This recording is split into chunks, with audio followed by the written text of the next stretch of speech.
নাস্তা তৈরি করার জন্য এখানে আমি 3টি ডিম নিয়েছি। আপনারা চাইলে এখানে ডিমের পরিমাণ কম বেশি করে দিয়ে বানিয়ে নিতে পারেন। তা ডিমের সাদা অংশটা আলাদা করে নিয়েছি আর কুসুমগুলো আমি আলাদা করে রেখে দিয়েছি। কড়াইতে আমি 1 টেবিল চামচ পরিমাণ সাদা তেল দিয়ে দিয়েছি। এখন আমি ডিমের সাদা অংশটা তেলে ছেড়ে দিয়েছি আর ভালো করে নেড়েচেড়ে এই সাদা অংশটাকে আমি ভেজে নিব। তবে একদম লালচে করে ভাজবো না, এই ডিমটা যাতে সফট থাকে সেভাবেই এই ডিমটাকে আমি ভেজে নিব। আজকের এই রেসিপিটি আমি যেভাবে তৈরি করছি এভাবে একবার বানিয়ে খেয়ে দেখতে পারেন, অনেক বেশি মজা পাবেন। সবচেয়ে মজার কথা হলো যে সকল বাচ্চারা ডিম খেতে পছন্দ করে না তাদেরকে এভাবে ডিম দিয়ে সকাল বিকেল অথবা স্কুলের টিফিনের নাস্তা বানিয়ে দিতে পারেন, তারা কিন্তু খুব খুশি মনেই খেয়ে নেবে। চলে আসলাম নাস্তা তৈরির মূল উপকরণে। এখানে আমি 1/2 কাপ কুসুম গরম পানি নিয়েছি আর চায়ের চামচের 1 চামচ পরিমাণ ইস্ট দিয়েছি। এই নাস্তা তৈরি করার জন্য এখানে আমি ইস্ট দিয়েছি। আপনারা ইস্টের পরিবর্তে এখানে বেকিং পাউডারও দিতে পারেন। ভালো করে পানির সাথে মিশিয়ে নিয়েছি। স্বাদ মতন লবণ দিয়ে দিচ্ছি। এখন দিয়ে দিচ্ছি এখানে চিনি 1/2 কাপ পরিমাণ দিয়ে দিলাম। ভালো করে নেড়েচেড়ে চিনিটা পানির সাথে মিলিয়ে নিচ্ছি। এখন এখানে আমি 1 কাপ পরিমাণ সুজি দিয়ে দিব আর দিয়ে দিব 1 কাপ আটা।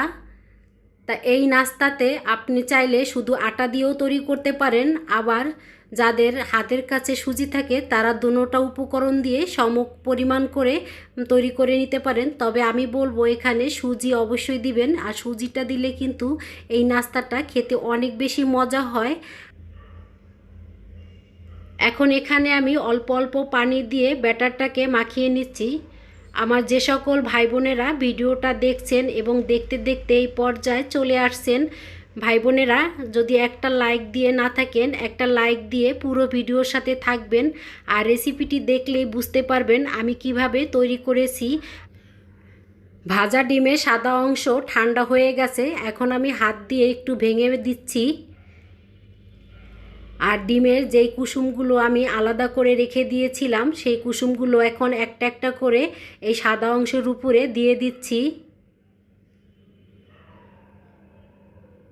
এখন আমি চামচ দিয়ে ডিমের সাদা অংশের সাথে কুসুম ভালো করে মিশিয়ে নিচ্ছি। ভালো করে মেশানো হয়ে গেছে। সুজি আর আটা দিয়ে যেই মিশ্রণটা বানিয়ে রেখে দিয়েছিলাম সেই মিশ্রণটা আমি সম্পূর্ণটা ডিমের উপরে দিয়ে দিচ্ছি।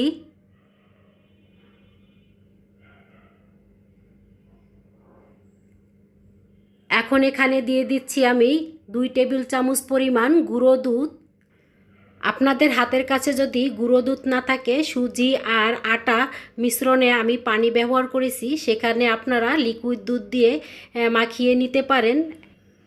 আর এখানে আমি 1/2 কাপ পরিমাণ কোরানো নারকেল দিয়েছি, এর কারণে কিন্তু এই নাস্তা খেতে অনেক বেশি মজা হবে। এখন আমি সব উপকরণগুলো ভালো করে মিশিয়ে নিচ্ছি।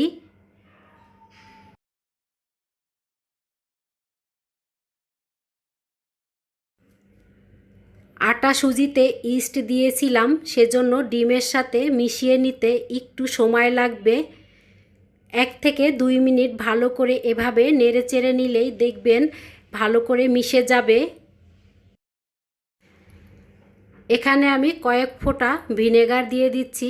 আপনাদের হাতের কাছে যদি ভ্যানিলা এসেন্স থাকে সেক্ষেত্রে এখানে কয়েক ফোঁটা দিয়ে দিবেন, খুব সুন্দর একটা ফ্লেভার আসবে। ভিনেগার আর ভ্যানিলা এসেন্স যদি না থাকে সেক্ষেত্রে এলাচের গুঁড়ো দিয়ে দিতে পারেন। এখন আমি 5 মিনিটের মতন রেস্টে রেখে দিব। আপনাদের হাতে যদি সময় বেশি থাকে সেক্ষেত্রে আরও বেশি সময় রেস্টে রেখে দিতে পারেন, কারণ এখানে যেহেতু ইস্ট আছে সেক্ষেত্রে দেখবেন অনেকটাই ফুলে উঠবে। ভাজার জন্য আমি পরিমাণ মতন সাদা তেল দিয়ে দিচ্ছি। আর তেলটা যখন গরম হয়েছে তখন আমি একটা একটা করে তেলে ছেড়ে দিচ্ছি। তা পরিমাণটা আমি আমার পছন্দ মতন এখানে তেলে দিয়ে ভেজে নিচ্ছি। আপনারা চাইলে পিঠাটা ছোট বড় করেও বানিয়ে নিতে পারেন, সম্পূর্ণ আপনার নিজের পছন্দ মতন। আর এখানে কিন্তু আমি পাতলা এবং অল্প অল্প করে দিয়ে ভাজতেছি। দেখবেন এটা কিন্তু প্রায় 1 থেকে 2 মিনিট পরে অনেকটাই ফুলে উঠবে। এক সাইড ভাজার পরে যখন খুব সুন্দর একটা কালার আসবে তখন অপর সাইড ভাজার জন্য উল্টিয়ে দিব। আর দেখতেই পাচ্ছেন ভাই বোনেরা, খুব সুন্দর একটা কালার এসেছে। চুলার আঁচ কিন্তু আমি মিডিয়াম আঁচে রেখে ভেজে নিচ্ছি। এখানে চুলার আঁচটা একদম হাইতে দিয়ে ভাজা যাবে না, সেক্ষেত্রে কিন্তু খুব দ্রুত উপরের সাইডে কালার এসে যাবে আর ভিতরের অংশটা কিন্তু ভাজা হবে না। আর এখানে যেহেতু ইস্ট দিয়েছি সেজন্য চুলার আঁচটা মিডিয়াম আঁচে রেখেই ভাজতে হবে, তাহলেই দেখবেন পিঠাগুলো খুব সুন্দর ভিতর থেকে ফুলকো ফুলকো হয়ে উঠবে। আর দেখতেই পাচ্ছেন ভাই বোনেরা, প্রথম ব্যাচ ভাজা হয়ে গেছে আর দেখতে কতটা লোভনীয় হয়েছে। এখন আমি তেলের থেকে পিঠাগুলো তুলে নিচ্ছি। আজকের এই ডিম সুজি আটা দিয়ে পিঠার রেসিপিটি আপনাদের কাছে কীরকম লেগেছে অবশ্যই কমেন্ট করে জানাবেন। আর এভাবে নিত্য নতুন রেসিপি দেখার জন্য চ্যানেলটি সাবস্ক্রাইব করে চ্যানেলের পাশে থেকে যেতে পারেন। আজকের মতন এ পর্যন্ত, আল্লাহ হাফেজ।